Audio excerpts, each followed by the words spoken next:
Hey. What's up, my superstar? Oh, man. How you doing?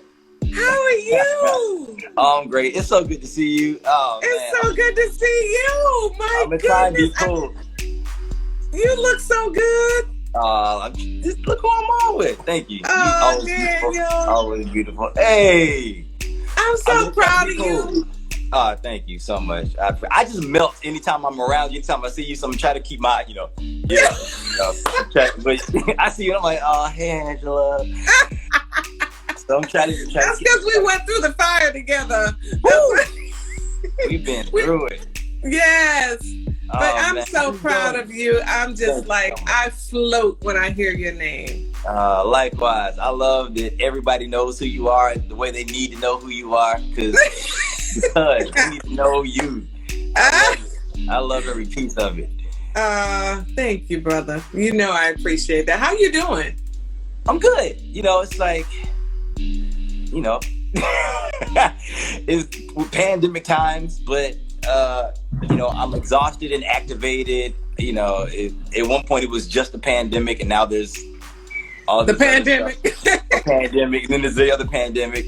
This awakening, as it were. But ultimately, I'm good. My family's good. Spirits are moving in a way that I think is very productive right now. So like that makes me good. Yeah. What does the guy that people look to for healing, for their words to speak to a situation, your words always do that, and they look to you for Facebook posts, or what's Daniel saying on Instagram, has he written a piece? What does the guy that people look to for that do in times like these? Do you feel pressured to write stuff, or do you just sit still? What do you do? Yes and no. This last kind of surge of things, I felt my own silence. The right 5 people hit me up with the like, hadn't heard from me, you okay? Hadn't figured you'd have posted something by now, you all right?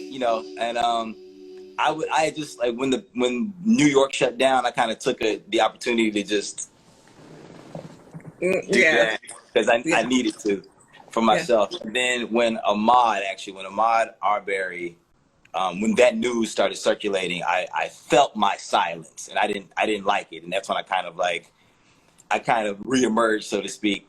But I haven't really written anything new, and that was the other thing. I was like, I've written everything that I could possibly write about, police killings, police brutality, Black lives. I'm sure that there's more in there, but I just felt.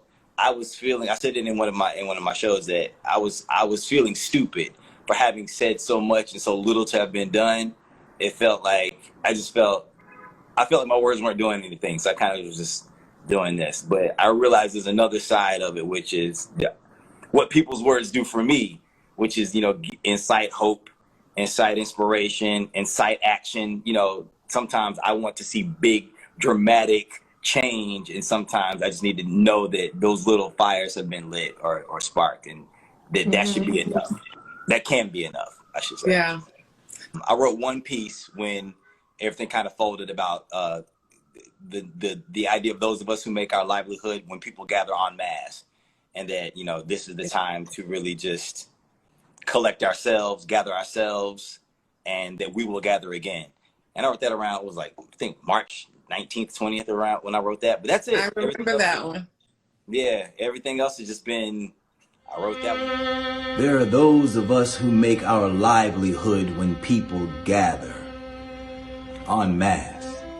Those of us who share that which we have created with anyone willing to occupy the same space. Ordinary stages, rooms, and terrains become sacred when artist and audience agree to meet somewhere in the middle in hopes that all will leave this place altered and for the better. There are those of us who make our livelihood when people gather en masse. Those of us who live to astonish those who live for the live, for the thrill of the I was there bragging rights where one can't wait to go, ooh. What the sight of a grand slam, 3-point game-winning buzzer beater, first round knockout, hat trick, goal! Flying elbow off the top turnbuckle, game, set, match, Hail Mary touchdown, hole in one, record-breaking final lap photo finish, because draw, lose, or win, we are in it together. Well, that was a question that I had for you. I remember, and I don't remember which one, because they feel like family members to me. That's why we know their names. That's why we can just say their names, because they're family members. We know them. And there was one of our brothers and sisters that were killed, and you, along with a few others, called together a mass of artists, and we were in Times Square. I'll never forget it, because I went because you called, and you're just one of those people. You have a gathering gift, a gift of being able to gather people. People want to be where you are. I hope you know that, but if you don't know, now you know. I'm listening. I'm listening. Yeah, you and Brandon share that gift. Yeah, so it was packed, and it was just the most amazing time, because you know how we are. We get to see people we haven't seen, and so it was just, we were loving on each other, feeling our pain, reliving the trauma once again together as artists, and you did your thing. And I look up now and I'm thinking to myself, how that must feel to him that we're still here and not much has changed. Like, what does that feel like?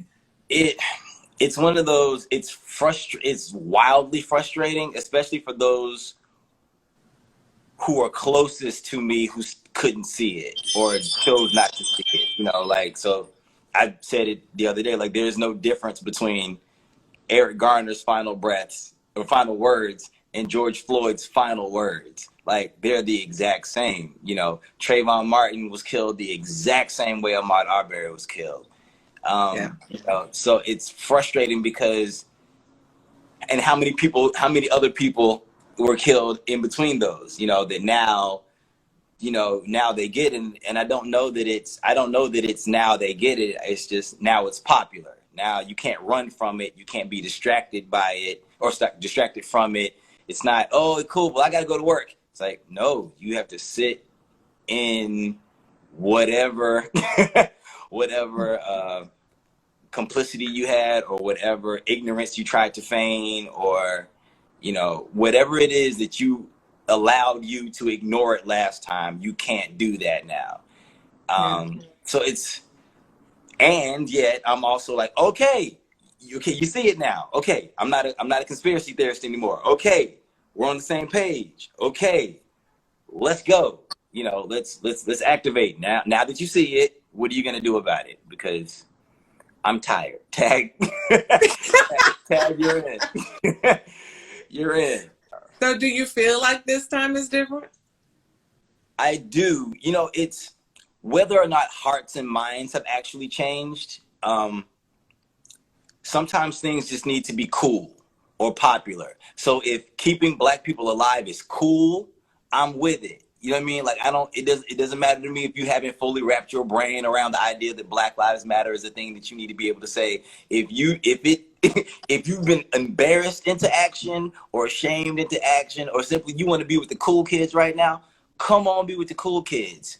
To let's get whatever we need to get accomplished, and hopefully along the way that will fall away. The lack of understanding, because a lot of it's education, and I can't expect anybody who didn't get it 6 years ago, I don't expect them to have it now. Like, this is a lifestyle change. Like, this isn't just a piece of information. This isn't a pamphlet. This is, okay, everything you do from here on out is different.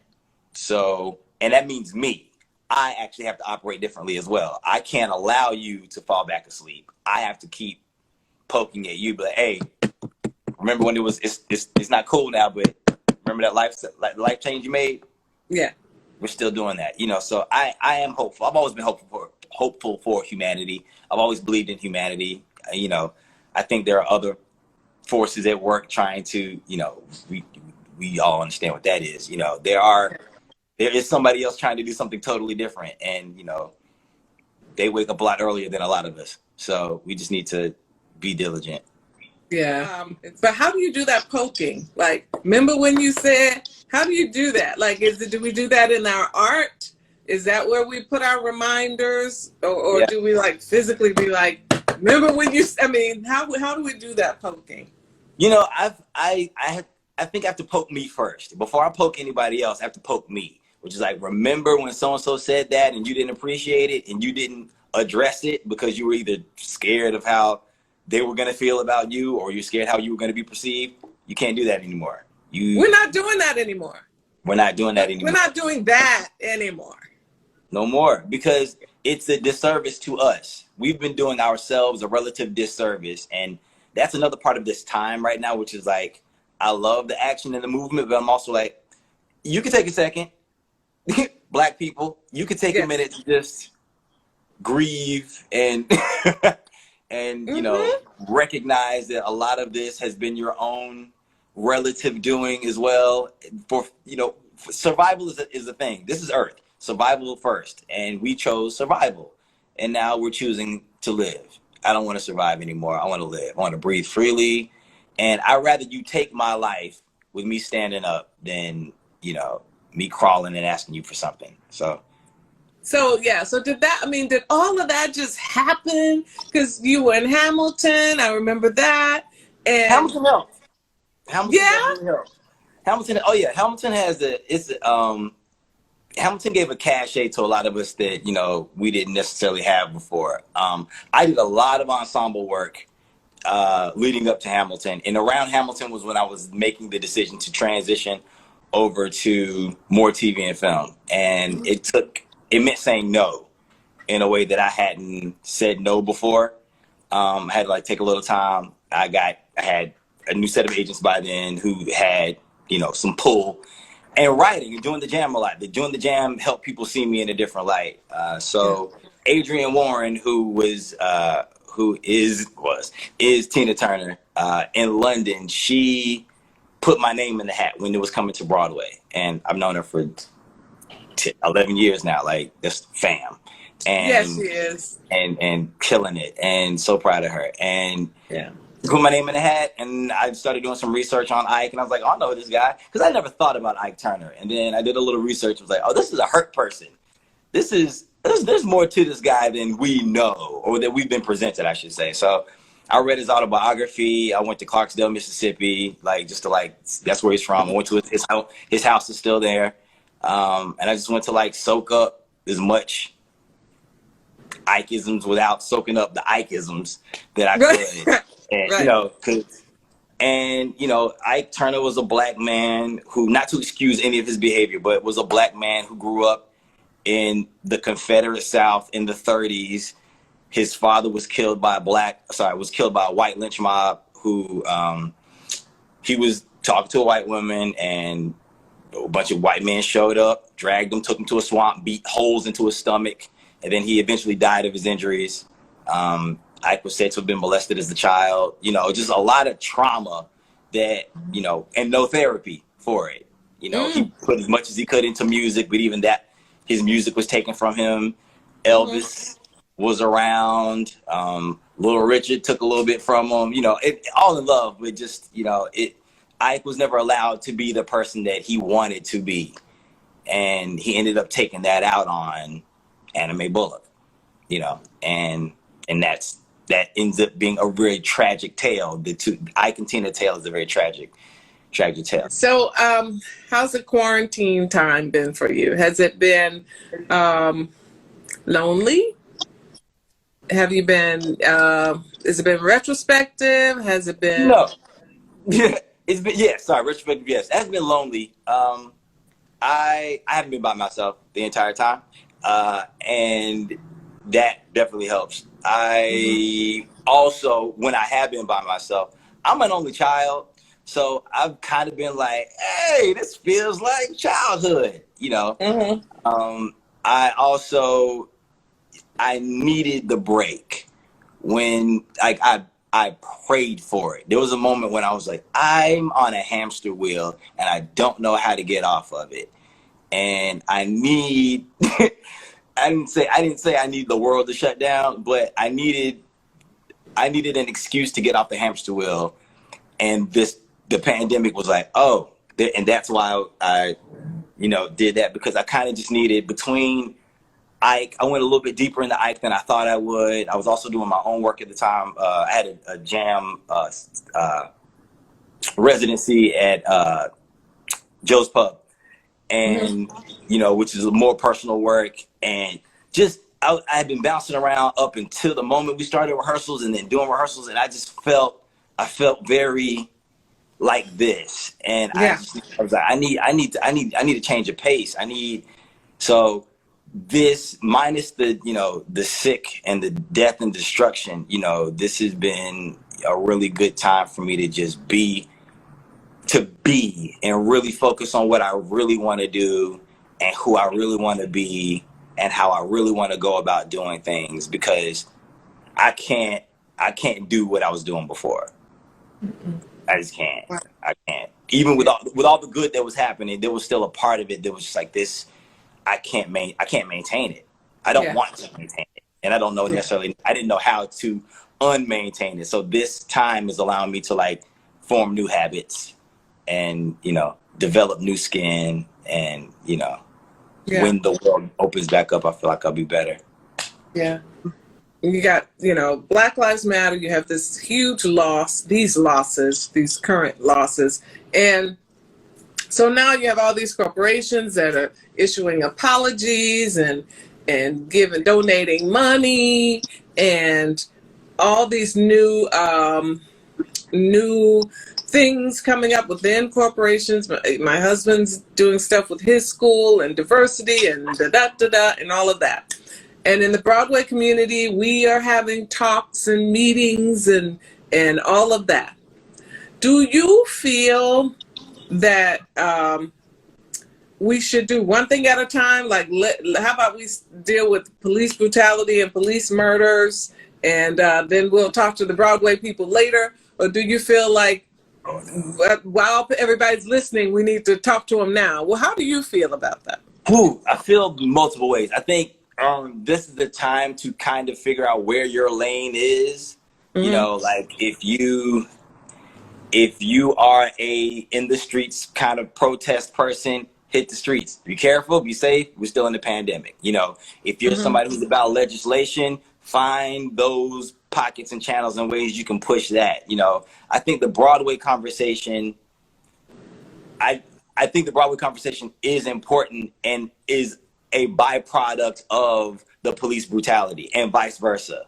We're telling these stories, and we're responsible for the information that gets put out into the ether. So if people come see Broadway shows and they're not shown Black life in a way that is outside of their gaze and their box, then we're only perpetuating the same action that is happening in the streets.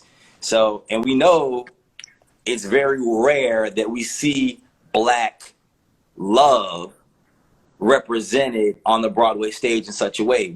It's very rare that we see Blackness on stage, that whiteness isn't the central figure, whether it's Black, color purple. I may be poor, I may be Black, I may be ugly, but I'm here. We've already discussed the fact that Blackness is a thing.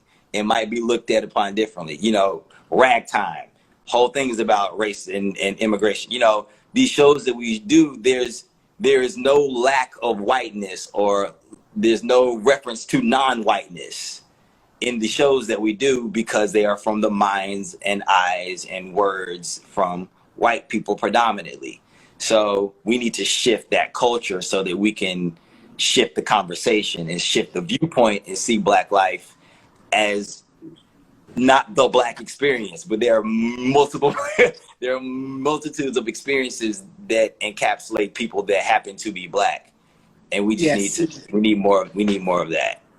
Yes, imagery is important. Imagery is important. Yes. Have you had many incidences with the Pope? Oh yeah. Oh Oh yeah. You know, it's this weird thing that, you know, you have this, you don't have fear the first time, especially depending, I take that back. I didn't have any fear the first time because I grew up with a belief that I wasn't those black people, because those black people are the black people that, you know, the black people that are on cops. I'm not those black people. Right. So, and that's, again, that the fact that I could even say that, even think that, tells you what the system had already done to me. Yeah. You know, so by the time I was 17, 18, I had been pulled over enough times, and I had talked myself out of a situation to believe I'm not those black people. You know, and then it was the times when I couldn't talk myself out of the situation, where, you know, my college credentials weren't enough, where, you know, my ability to be articulate and wasn't enough, that I let that go. I was like, what am I talking about? I'm black. I am those black people. Those black people are me. Yes. You know, and I had to unlearn and re-educate myself about what America is and what the American dream means. And though for many, the American dream was to come to America and, you know, the world is your oyster. My ancestors did not come to America with a dream. They were dragged here as part of somebody else's dream, you know, and trying to find my own dreams, you know, to be my ancestors' dreams. You know, I'm the dream, you know, to speak my mind and to think for myself is their dream, you know, and what can I do with that? And how do I, you know, invest in that? Your generation, I don't know exactly how old you are, but I was telling my nephew who was on before you, he's in his 20s, and I was telling him how I love his generation. They are, they have freedom down pat. They get it. They can play and do hard work at the same time. Yours, the same. You guys are really serious though. And I think, I don't know if it's because you watched how things went down with mine, and you're shaking your head, and you're like, we're gonna get this right. We're gonna get this time. Well, how you feel? Tell me. Well, it's like, I don't, you know, when I say we saw how it went down with yours, it's not a matter of like demonization or like, you know, y'all did it. No. It's just, I think, you know, my mom, when I look at my mom's generation, my mom is part of the busing generation. The kids that got bussed from one side to the other side, you know. And there was and it was like that was like the height of the civil rights movement to the end of the civil rights movement. And that's when blatant racism shifted. It took a turn. It became law and order, you know. And then crack got dropped into the neighborhoods, and now there's there's gang wars. Like, things just it got weird for a little bit. And there were certain allowances that happened. There were black strides that were made, you know. So it's like, maybe we are past this, you know, maybe we are beyond it. And, you know, I think it took cameras, it took cell phones, and our ability to connect with, you know, Chicago can connect with Detroit, can connect with Compton, can connect with the Bronx, you know, via this space. It's like, oh, wait, things aren't different. They might have been different in my neighborhood, but they're still crazy over here. And if I'm actually paying attention, they're actually not that great in my neighborhood. And, you know, it's our ability to recognize each other and see each other has kind of ignited us. And then to finally be of an age where I can see what y'all went through.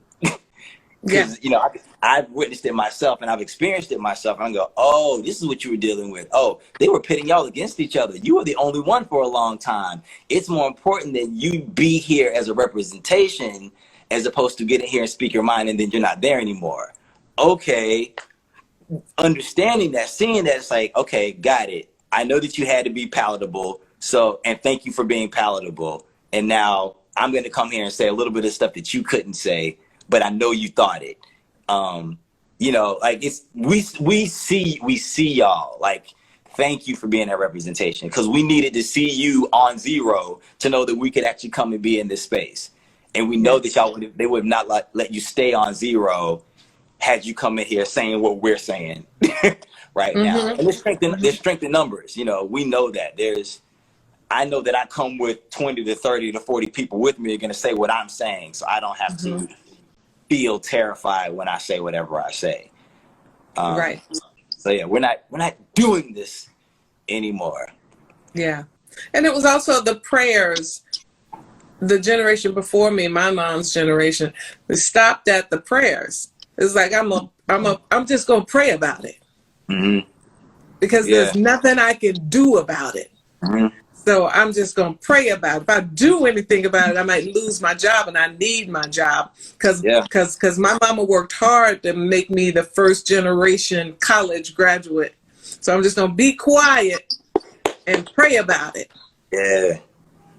And even though that may have felt passive, I really do believe it was the prayers of those old ladies that is giving you the strength to do what you're doing today.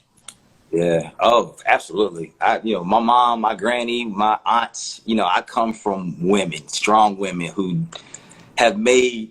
literally have made rainbows out of carpet lint. Like, like I've watched it. I've watched them spin straw into gold, you know, and it for no other reason for them to just kind of keep pushing, because they've endured way more than I have. Because I think we're all connected, and I think that's what is missing from a lot of us, is that knowledge, that idea that we're all connected. We share this. If nothing else, we share this planet, you know, and if nothing else, so and that has to mean a lot more than I think it does. We create these borders, these imaginary lines, and like, I'm in New York State, now I'm in New Jersey. But where's says who? This is the laws are different because you say so, like on this imaginary line that doesn't exist. You know, it's weird that we do that, to me.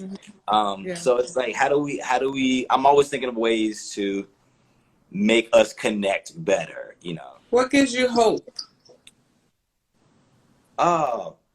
Children. Kids, you know, kids always have the opportunity to do it better than us. Dear white people. Woo! Time's up. Time's up. Come on.